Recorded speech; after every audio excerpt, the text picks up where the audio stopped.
कृष्णाय वासुदेवाय हरे परमात्मने प्रणतः क्लेशनाशाय गोविंदाय नमो नमः। वैशाख मास के जूता दान और छत्र दान की कथा। देव ऋषि नारद जी कहने लगे, हे राजन, वैशाख मास सब धर्मों, तपों और मासों में श्रेष्ठ है। यह मैं तुमसे कहता हूँ कि जब युग समाप्त हो जाते हैं तथा प्रलय काल में भगवान अनेक से एक होकर सब जीवों को अपने उदर में समेटकर समुद्र में शयन करते हैं, तब इस प्रकार कल्प के बीतने पर वेद भगवान को जगाते हैं और भगवान अपने उदर में स्थित जीवों की रक्षा करते हैं तथा उन्हें अपने अपने कर्मों का फल देने के लिए सृष्टि की रचने का विचार करते हैं। उनकी नाभि से त्रिलोकी का आधार रूप स्वर्ण में कमल उत्पन्न होता है। उस कमल की विराट रूप उत्पन्न हुए ब्रह्मा जी फिर सत, रज और तम उत्पन्न हुए। गुण, प्रगति, मर्यादा तथा भुवनों के स्वामी रचे गए। फिर वर्णाश्रम के विभाग पर धर्म की कल्पना करते हुए वेद, मंत्र, स्मृति, पुराण और इतिहास रचकर अनेक प्रवर्तक ऋषि उत्पन्न किए गए। सभी को उनके धर्मों के अनुसार कार्यभार सौंपे गए। नारद जी कहते हैं कि हे राजन, जो व्यक्ति वैशाख मास के महीने में शास्त्रों के हिसाब से नियमों का पालन करते हैं, उन पर भगवान की हमेशा ही कृपा बनी रहती है। जो व्यक्ति वैशाख के महीने में राह में चलते हुए लोगों को जलदान करते हैं, उनके पुण्य को कोई नहीं कह सकता।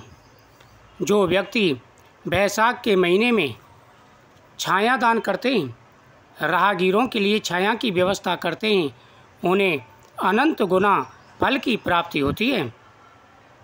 जो व्यक्ति भूखे मनुष्यों को भोजन कराते हैं, उनके ऊपर भगवान हमेशा ही प्रसन्न रहते हैं।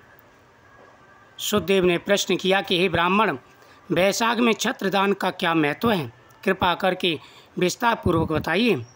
राजा के इस प्रकार प्रश्न पर सुखदेव जी कहने लगे कि जो कोई धर्मात्मा वैशाख मास में व्याकुल महात्मा को छत्री दान करता है, उसको अनंत फल मिलता है। मैं एक प्राचीन इतिहास कहता हूँ, ध्यान से सुनो। सतयुग में हेमकांत नाम का बंगाल देश का राजा था।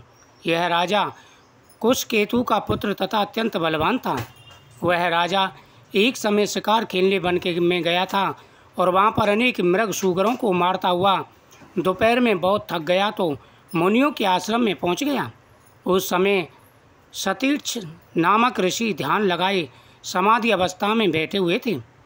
उसको ये भी मालूम न हुआ कि आश्रम में कौन आया है। वह निश्चिंत बैठे रहे और राजा का कुछ भी सम्मान नहीं किया। इस पर राजा को बड़ा क्रोध आया और वह ऋषि को मारने के लिए आगे बढ़े। तब ऋषि के शिष्यों ने उसे रोका और कहा कि अरे दुर्बुद्धि, हमारे गुरु समाधिस्थ होकर बैठे हैं, उनको यह नहीं पता कि बाहर क्या हो रहा है, इसलिए क्रोध करना उचित नहीं है। तब राजा क्रोधित होकर के कहने लगा कि हे ब्राह्मणों, मैं थक गया हूँ और तुमने मेरा आतिथ्य सत्कार नहीं किया है। तब शिष्यों ने कहा कि हम तो गुरु के अधीन हैं, बिना गुरु की आज्ञा के कुछ भी नहीं कर सकते। शिष्यों का ऐसा प्रत्युत्तर सुनकर के क्रोध से राजा ने अपना धनुष उठा लिया और कहने लगा कि मुझसे दान लेकर के मेरा अन्न खाकर मुझे ही शिक्षा देते हो, ऐसा कृतज्ञों को अवश्य मारना चाहिए। इतना कहकर राजा उन पर बाण चलाने लगा। इसी से वह शिष्य भयभीत होकर भागने लगे। राजा के सैनिकों ने उनको चारों तरफ से घेर लिया। राजा ने उनमें से 300 शिष्यों को मार दिया और भाग गए। जब आश्रम में कोई न रहा तो सैनिकों ने आश्रम की सब वस्तुएं लेकर खूब भोजन किया। सायंकाल राजा जब अपने घर पर आया तो उसके पिता कुशकेतु ने यह सब वृतांत सुनकर पुत्र की बहुत निंदा की तथा उसको घर से बाहर निकाल दिया। तब पिता ने उसे त्याग दिया। राजा हेमंत वन में चला गया तो वह अत्यंत व्याकुल होकर इधर उधर फिरने लगा। ब्रह्म हत्या उसे सताने लगी। इस प्रकार उस दुरात्मा को फिरते हुए 28 वर्ष बीत गई। तब एक दिन त्रित नाम के ऋषि वैशाख मास में तीर्थ यात्रा करते हुए उस वन में आए और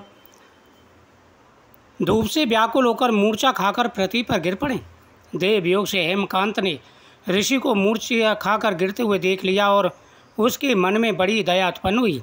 उसने डाक के पत्तों के एक छतरी बनाकर मुनि के सिर पर लगाई और अलम्बका का जल पिलाया। इस उपचार के कारण से मुनि मूर्छा से निवृत्त हुए तथा इंद्रियों में कुछ चेतना आ जाने से सने सने गांव में पहुँचे। ऐसे पुण्य के प्रभाव से उसकी 300 ब्रह्महत्याएँ क्षण भर में दूर हो गईं। तब हेमकांत को बड़ा विस्मय हुआ कि उसके द्वारा इतने प्राणियों को इतना कष्ट देने पर भी उसकी ब्रह्महत्याएँ कैसे दूर हो गईं, और यह सब किसने किया, कहाँ गई और इसका कारण क्या है। जब वह सोच ही रहा था तो उसकी मृत्यु निकट आ गई। उसके संग्रहणी रोग लग गया। जब उसके प्राण निकले तो उसको 3 बड़े बड़े भयंकर यमदूत दिखाई पड़े और वह हेमकांत को डराने लगे। तब हेमकांत मौन साधकर छत्रदान को याद करके विष्णु भगवान को याद करने लगा। भगवान ने उसी समय अपने मंत्री विश्वक्सेन को आज्ञा दी कि यमदूतों को रोको और वैशाख मास में छत्रदान करने वाले हेमकांत की रक्षा करूं। उसने यद्यपि बड़े बड़े पाप किए हैं और उसने धूप से व्याकुल मूर्छित मुनि की रक्षा की और वैशाख मास में छत्री दान किया, इससे वह निष्पाप हो गया है। उसने जो भी पाप किए थे उसके सारे पाप नष्ट हो गए। यह सुनकर के देवदूत उसी समय उसी क्षण यमदूतों के पास गए और कहने लगे कि हे यमदूतों, इसे छोड़ दो, यह भगवान विष्णु का परम भक्त है। यह सुनकर के यमदूतों को बड़ा विस्मय हुआ और यमदूत वापस चले गए। तब राजा पूछने लगा कि हे ब्राह्मण, वैशाख मास के धर्म अति दुर्लभ हैं और ऐसे अनेकों पुण्यों को देने वाले हैं जो भगवान को प्रसन्न करते हैं और तत्काली धर्म अर्थ काम और मोक्ष को देने वाले हैं, परंतु ऐसे वेदानुकूल धर्म की भी संसार में ज्ञात नहीं है। अनेक प्रकार के राजसी धर्म और तामसी धर्म ही इस संसार में विख्यात हैं। इसका क्या कारण है। श्रुतदेव कहने लगे, हे राजन, संसार में भोगों की इच्छा रखने वाले मनुष्य अधिक संख्या में हैं, इसलिए रजोगुण और तमोगुण अधिकांश में पाया जाता है। बहुत थोड़े मनुष्य ऐसे हैं जो मोक्ष प्राप्ति के लिए साधन करने वाले हैं। अतः सबसे ज़्यादा मनुष्यों के मन में कामनाएं होती हैं, अपनी कामनाओं के लिए वह पूजा करते हैं। अतः वह बहुत ही कठिनता से ऐसे लोग मिलते हैं जो निष्काम भाव से पूजा करते हैं। मोक्ष धर्म क्योंकि इच्छा रहित है, इस कारण इससे लौकिक और परलौकिक सुख के साधन होते हैं। वैष्णवी माया से मोहित होकर मनुष्य इसको समझता नहीं। जैसे आधिपत्य के प्राप्त होने पर मनुष्य के मनोरथ पूर्ण होते हैं, परंतु वैशाख मास के सब धर्म सात्विकों के लिए कहे गए हैं और यही सतोगुणियों का धर्म भी है। जो व्यक्ति वैशाख मास में जूता दान और छत्र दान करता है उसके पुण्य को कोई नहीं कह सकता।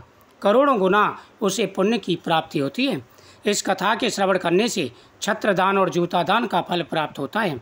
ओम नमो भगवते वासुदेवाय नमः।